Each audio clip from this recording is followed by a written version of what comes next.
Welcome to the Honest Dog Breeder Podcast with me, your host, Julie Swan, where each week we dive in to discuss all things dog breeding so you can build a breeding business you love, producing dogs that fulfill their owners' dreams. I believe you can have an honest dog breeding program that also pays the bills. So throw those pods in your ears while you're cleaning kennels. I'd love to join you. All right, guys, you're in for a treat today. We have Tori Mistik of Wear, Wag, Repeat. She's the founder, and she's also created a community for petpreneurs. She is a digital marketing expert, and she is here today to help you all with email marketing. We're going to talk about what it is, why it's important, and how it might be a little different for dog breeders and what we can do about it. Tori, thank you so much for coming on the show today. Hey, Julie, it's always great to talk to you. Always good. Love your podcast. Thank you. Yeah, you've been on my podcast a few times. So the two of us, we could talk for hours. It's dangerous. I always chunk off a little extra time on my calendar. All right, well, let's dive in. This email marketing, right? So COVID hits, dogs were this everywhere you turned, you could buy a puppy. And so breeders, we didn't really have to work too hard to sell puppies. It just kind of flowed, and it was almost aggravating talking to puppy buyers at one point. And here we are as the market's normalizing. And so that demand has gone down and the marketing has shifted. And now email marketing is actually what I've seen as the most effective method. But it's still kind of an abstract concept. Can you tell us a little bit about email marketing from your perspective and what it is and where it fits in? Yeah, sure. So email marketing, I feel like a lot of people think, oh, that dusty old thing, emails, who's sending emails? My grandma checks her emails or something. Everyone wants to be doing some trending dance on TikTok and going viral or something like that. But email really has been around for a long time, and it's still around because it's very effective and it works. Everyone has an email address. Everyone checks their emails, and people see pretty much every email that comes through to their account through their inbox versus on social media where they see very few of the posts that are being shared by the people they follow or just by accounts in general. So personally for me, I love email marketing. I have been a pet blogger for over 11 years, and I've been doing influencer kind of stuff on social media. So I have like 40,000 followers on my dog Instagram account, and I've done tons of influencer campaigns and all kind of stuff. And over the past couple of years, I've just noticed it's gotten really, really hard to get any leverage on social media. Everyone wants to have tons of followers and tons of likes or views on their reels or their TikTok videos or whatever. But it's just becoming really hard. You're competing with so many eyeballs. And it's hard to keep up with the trends, right? And the algorithms are constantly changing, and there's a lot to keep track of. And the other kind of problem with social media is that your account can, and I hear this happening all the time, your account can get banned or deleted or hacked, or something terrible can happen to it. I don't want to scare you, but all that hard work that you've spent, like all the hard work I've spent building 40,000 followers, it could disappear tomorrow. So my email list is something that I own the list. Everyone who signed up on there, I could export that list and take it anywhere that I want. I could send them an email and say, hey, Jane, I want to tell you about this thing I'm working on or whatever. So my email list is something that's really steady and reliable, and it's something that I can use to keep in contact with my audience, whether your audience is potential puppy parents or people who've gotten puppies from you in the past, or if it's like me and I just want to talk and educate pet parents. My email list is the best way to reach them because everyone's seeing the emails that come through to them, whereas on social media, it's just kind of unpredictable. Yeah. Oh, I totally feel you on the social media too. And I think it is really hard to keep up with it. I personally, I love the frequency of email, like sending an email a week or every 2 weeks feels very personal and way easier to do than posting 5 days a week on social media. It's I think it's simpler, more tangible. And like you said, it feels steadier.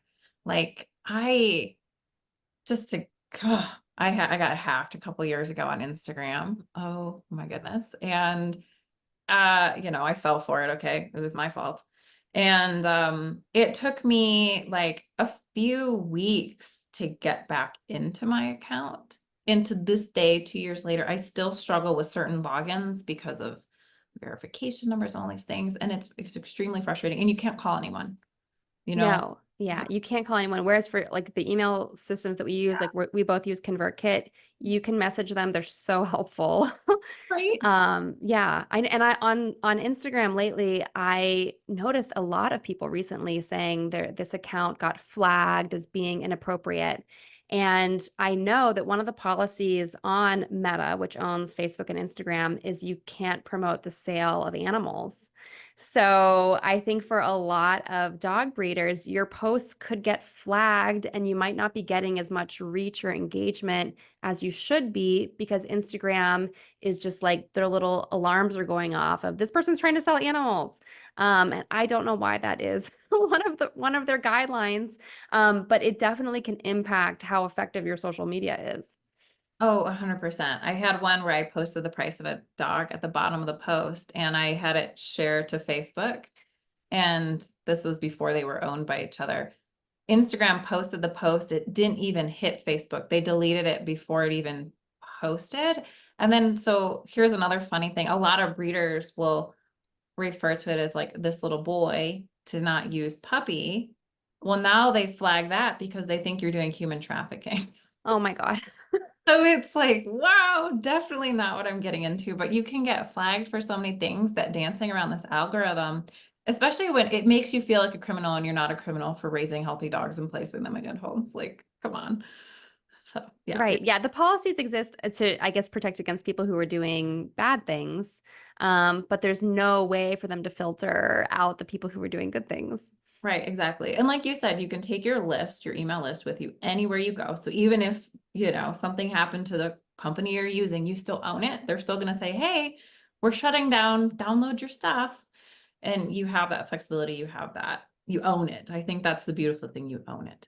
Yes, exactly. Yeah. You do all this hard work and you don't want to do it, for something that you're renting, basically. Like if you rented an apartment, you wouldn't put in granite countertops yourself, So you don't want to invest in something that much that you're just renting, which is you're renting space on Instagram, really.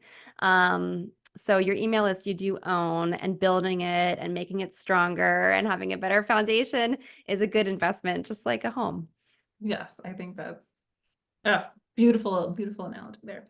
All right, so a lot of people ask me, okay, like I don't get it. Like you're telling me I have to come up with emails and do social media, and like where does this fit into everything? How am I using email marketing? So can you give us a little understanding of where it goes? Yeah, definitely. So I totally get it. It can be a lot. And if you have like multiple Instagram accounts like some of us do, you're just like, "Oh my God, how am I supposed to keep up with this? Like keep churning out the content, really." But the nice thing about your emails, I think people overthink it. We all do. We overthink everything. At least I do. But for your emails, you can really repurpose a lot of the stuff that you're putting on social media and vice versa. Mhm. So you really should not be doing double the work, but this should be something that kind of complements each other. So your emails, I think you want to provide a lot of value. You want to use them as a place where you can really get to know people. And you don't want to, I don't really encourage sending out an email that's just all photos. I would really try to write something so that you can connect on a personal level with the people who are reading it. So that's kind of how it might differ from social media, especially now on social media, it's so video heavy. Yeah. But if say you're doing a video, you want to do a reel on Instagram that's like the top 5 things I love about my favorite dog breed, you could use those 5 points and put them in an email just written out in text. And you could say, hey, if you agree, if you love this breed, here's the link to the Instagram post. Come over here and comment on it or share it or something like that. So you could kind of make them something that plays off of each other. Mhm. They don't have to exist in separate silos. So, your Instagram and your TikTok and Facebook, you can reference your emails sometimes I'll say like, oh, I just sent my email list this amazing story about blah, blah, blah. Are you on my list yet? Something like that, because it's hard. It's also a challenge to get your social media followers to convert over to being email subscribers. Mhm. So I definitely do talk about my email on social media. And then in my emails, I think it's always good to also kind of share what you're doing on social media so that it's cohesive. You don't want people to think these were run by two separate people. Yes, no, I totally agree. I totally agree. Having the just the same imagery a little bit back and forth helps, and just the way you talk being more familiar. Yeah, if you're just yourself, if kind of this is the way that I talk about my business and my dogs and that kind of stuff, and just be consistent. It also can help if you have some sort of like a brand style guide of like, these are colors I like, these are words I like. Like for me, I do not like the term furry friend or fur baby. So I will never use that on any of my stuff, but I say my dogs, I call them my pups. So those are words that I like. So, if you kind of sit down and think about it yourself, like, what's your style of how you communicate, and just keep that consistent amongst everything. I like that too. It's very, yeah, putting together a little brand word bank is really, really, really handy. That makes sense. So you're saying we're taking social media and we're using that as a way to get people onto the email list, right? So you're kind of building your following there. They might meet you on Instagram and then carry the conversation to email, right? Which is like it, in a way, I feel email is maybe more intimate, not like in a creepy way, but in like it's a closer relationship, is been what I see. I'm also a little bit more picky about like I'll follow a lot of Instagram accounts. I'm not going to get on everyone's email. Exactly. I know. I think I follow like 5,000 Instagram accounts, but I'm definitely not on that many email lists.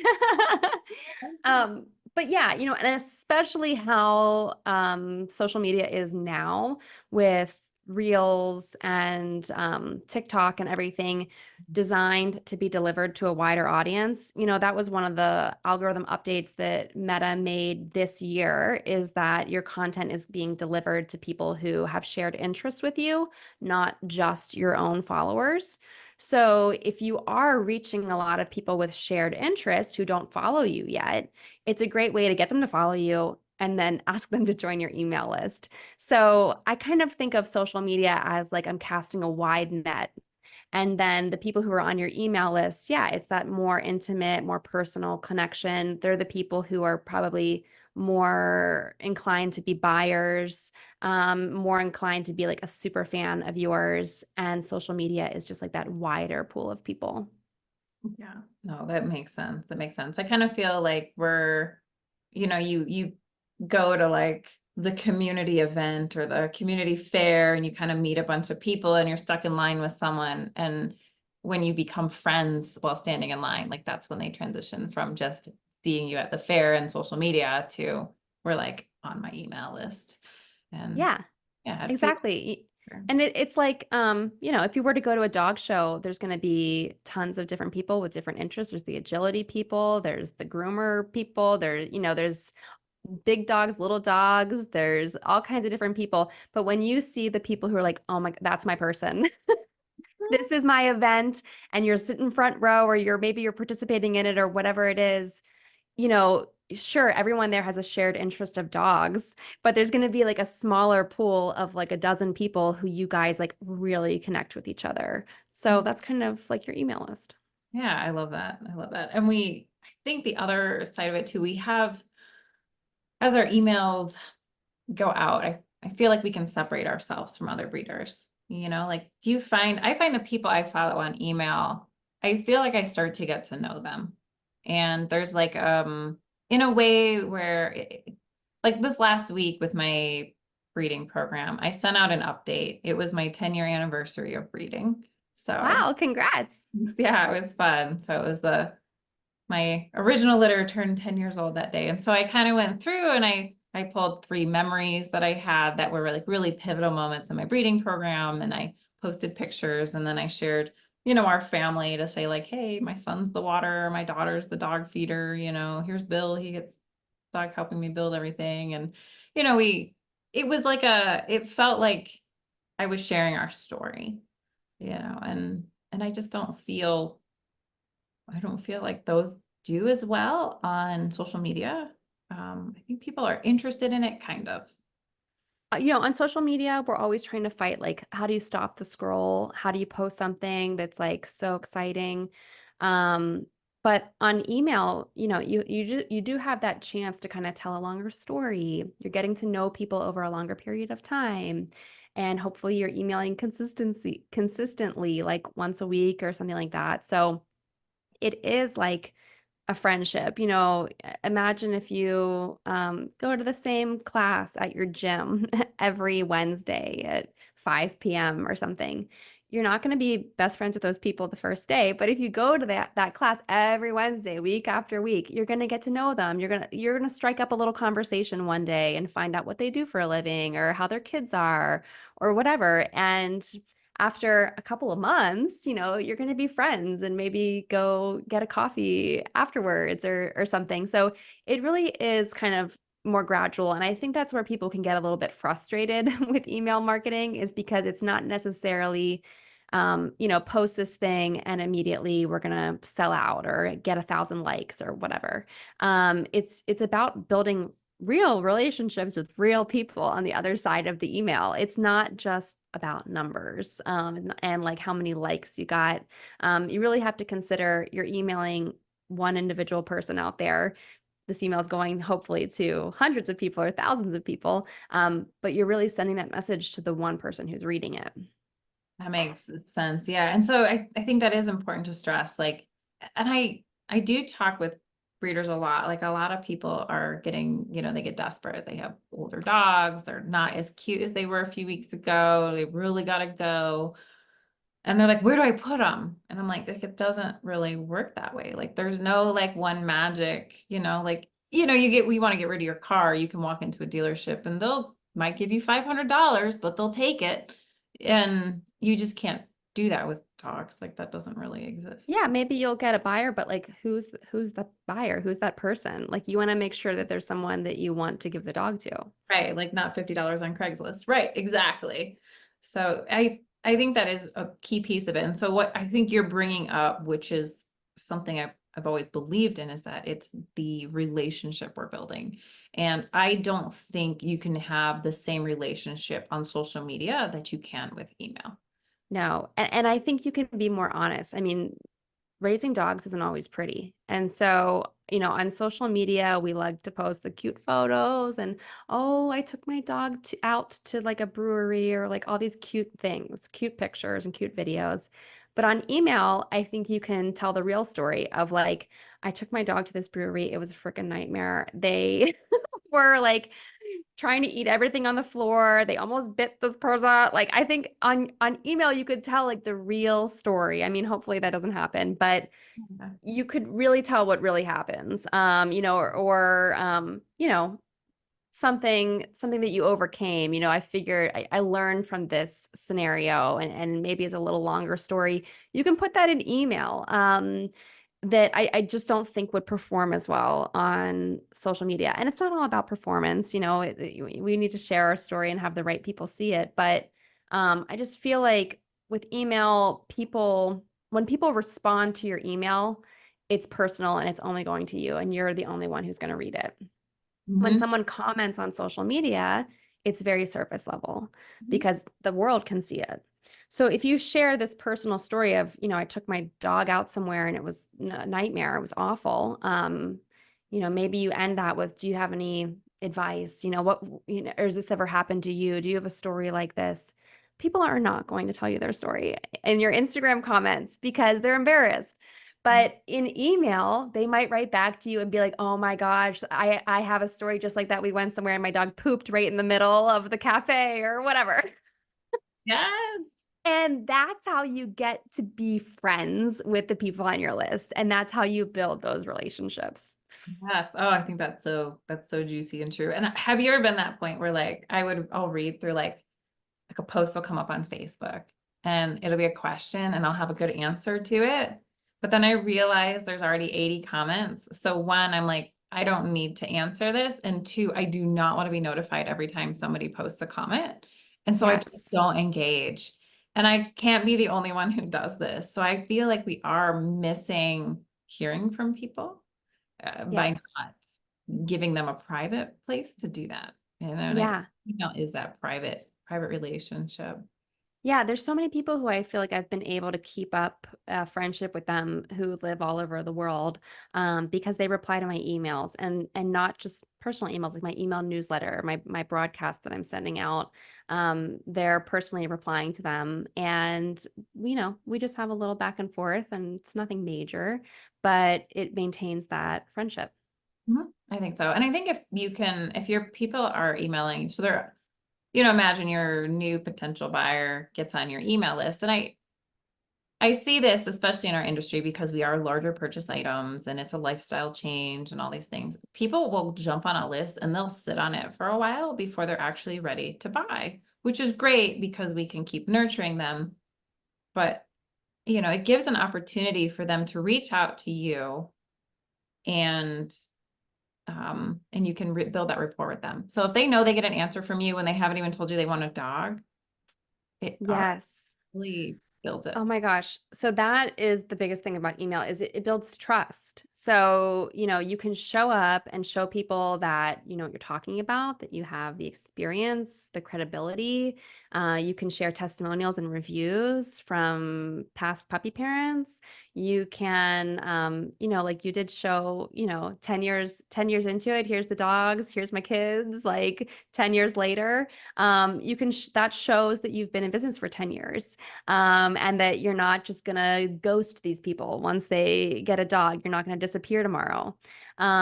So all of these emails, it might seem like, they might seem like there's not a big deal. But showing someone that you've been in business for 10 years, or that I went and took the dogs to get these tests, that they need to get these tests, right? It's kind of read between the lines. And it tells people that you know what you're doing, and it does build that trust. And especially like you said, if you're replying to an email from someone who hasn't even bought from you yet, that's just showing them, the character that you bring to your business, and just how great you would be to work with. So, yeah. I think it works good. And it's so funny because you were talking about it. And what did I put in that email? I posted the very first picture. I only had one picture of the first litter I had.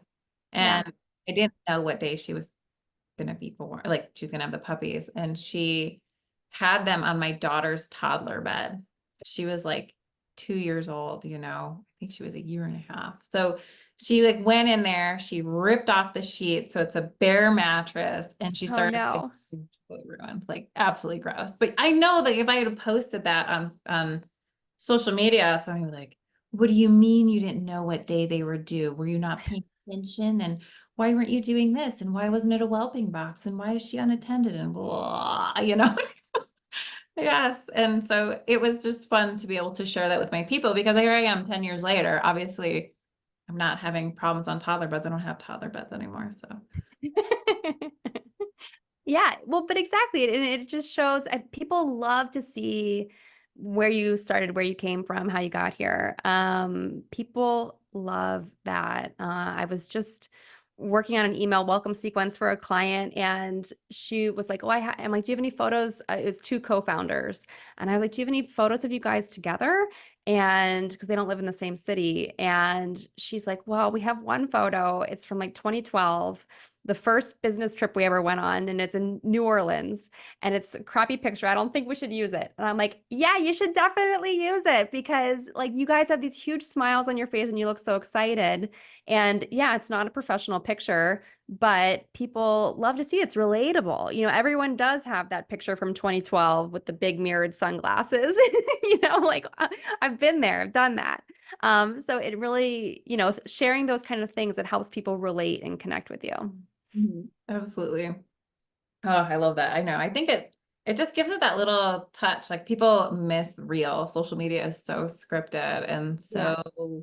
kind of fake, Like Julie, I am like so over all these videos where it's just lip syncing and you never hear anyone's real voice, and it's all just like, oh, here, copy this template or copy this reel. I'm like, I don't want to copy anyone. I want my own thing and I want everyone else to do their own thing because it's not creative or fun anymore. It's just like, here's a Xerox copy of the same thing over and over.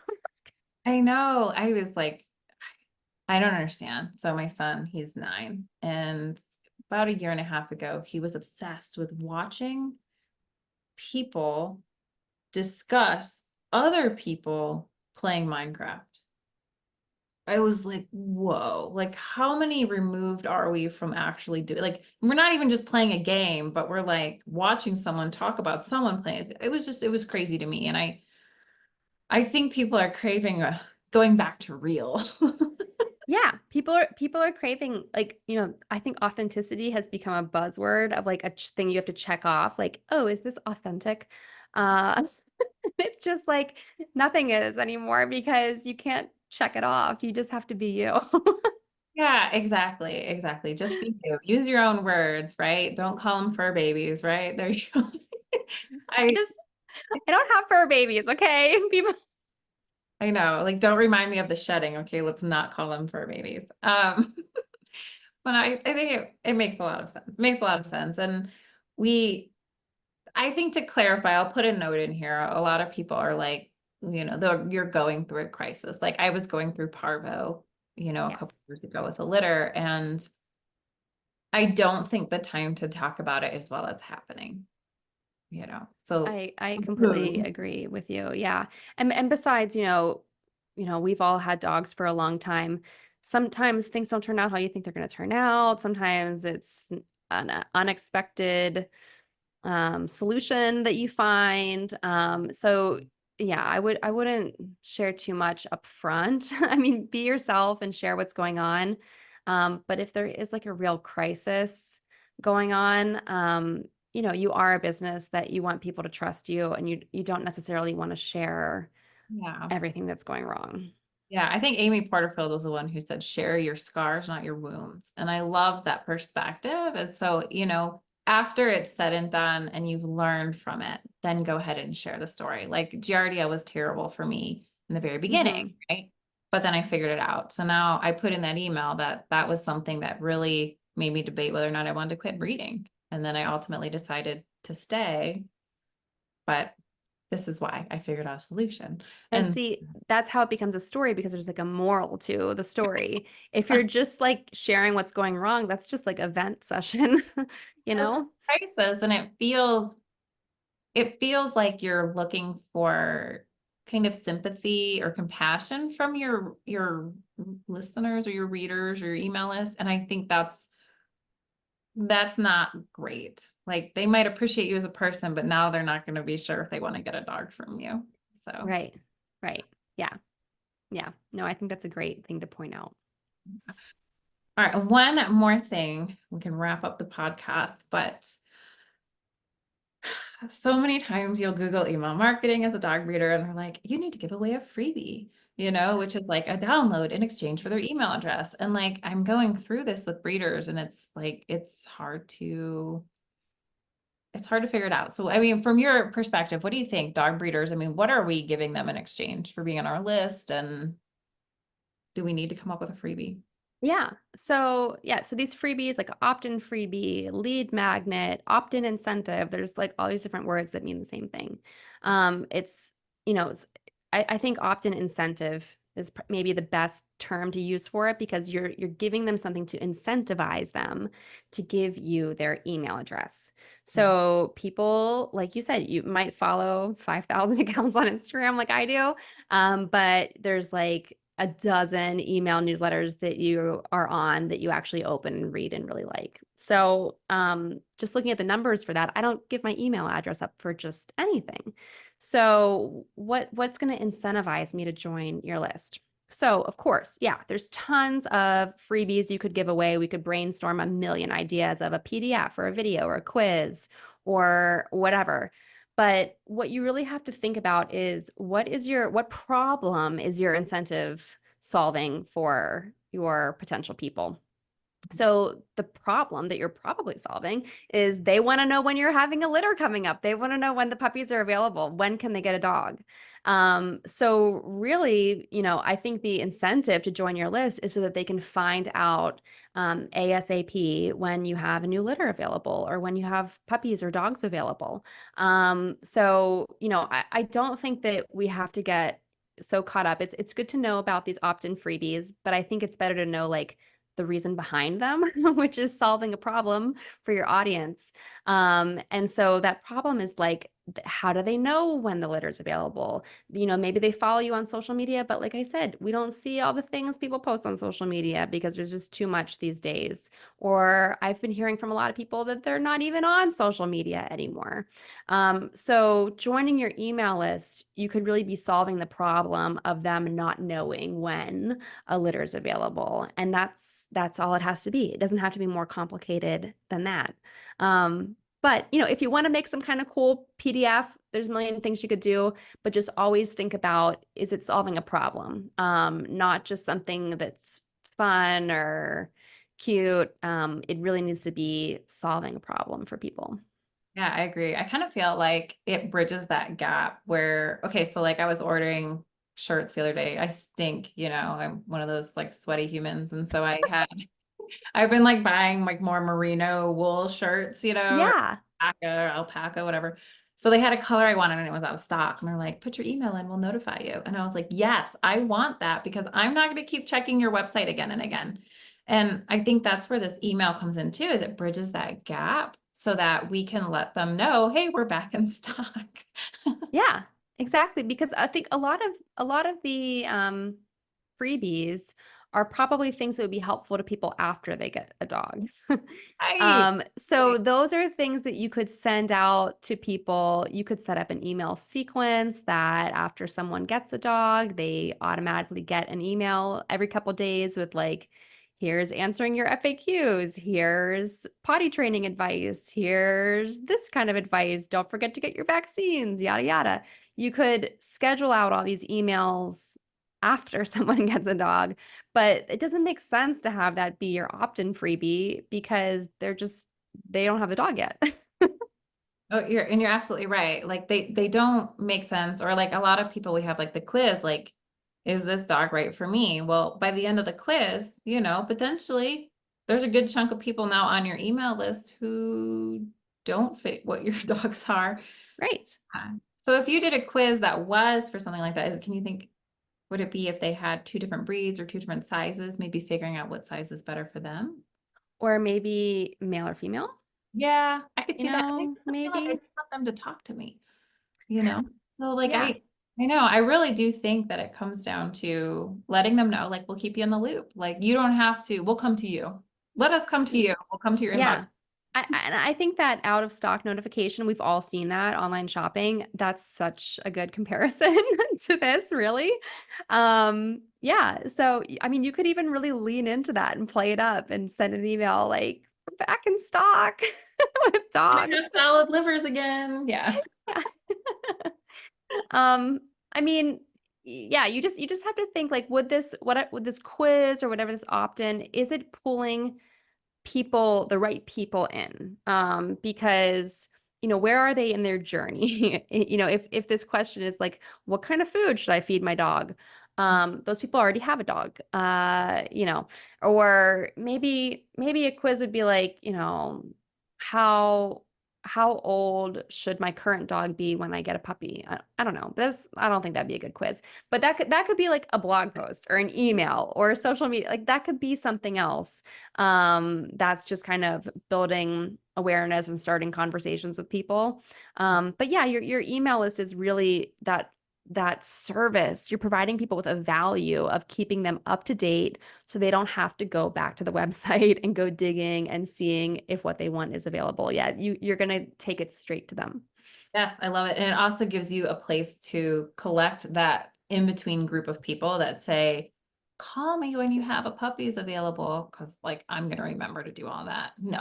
So I'll put you on my email list and then I'll notify you when letters are coming and that. Right. And because you don't know if they're serious or not, and maybe their life circumstances will change between now and then. So just put them on your email list. Yeah, it actually really reduces our workload as breeders, I think, to me. Breeders think it's adds work to have an email list. I think it takes work away from you. It's way. Absolutely. Yeah. I just sent an email the other day that was, my most frequently asked questions. And, I'm just like, save this, print it out, do whatever you got to do. But this is what people are asking me over and over and over again. So here are the answers. That's really good. Yeah, I like that. And then also, it's a way to stay in contact. I think that's so useful to stay in contact with somebody who has one of your dogs. So let them know. Because I think a lot of times, um, have you ever noticed like when you hang out with a friend who does like some line of work, and then all of a sudden you talk to somebody and they met, and like all of a sudden you'll immediately think of your friend because they're in that Hmm. industry. But if you hadn't seen that friend and hadn't talked to them, they're out of your mind. And so you don't always think to refer them or whatever. So I think having people know that you have litters, that they were born, even if they're not going to buy another dog from you, at least they know. Yes. They know that you're still in business, that you're still, you're still available, that when they are ready, if they are ready, or maybe they never are, but they have a friend who will be. So it's a great opportunity just to stay top of mind. Yeah. I'm obsessed with Boykin Spaniels, even though I have two chocolate Labradors. My dogs are 12, and I'm not rushing for them to die or anything, but I'm like, next dog, Boykin Spaniel. So I follow all these Boykins online, and I have signed up for an email list for a breeder because I'm like, one day, I mean, it might be like 5 years from now, but I like just keeping in touch and seeing their new litters and seeing who the puppies are going home with. They post all kinds of stuff and put all kinds of stuff in their emails. And so I just like staying in the loop. Even though I'm not getting one of those dogs anytime soon. Right. But if somebody came up to you, you would probably tell them, or if they mentioned, oh my gosh, I've been looking at those too, you would tell them about it. I always Exactly. Every once in a while I find another person who's obsessed with Boykins, and then I can tell them about this. I always think of the scenario that like they're out at the dog park or they're out walking their dog or they're at their kid's sporting event and they have your dog with them. And somebody's like, oh my gosh, your dog's so wonderful.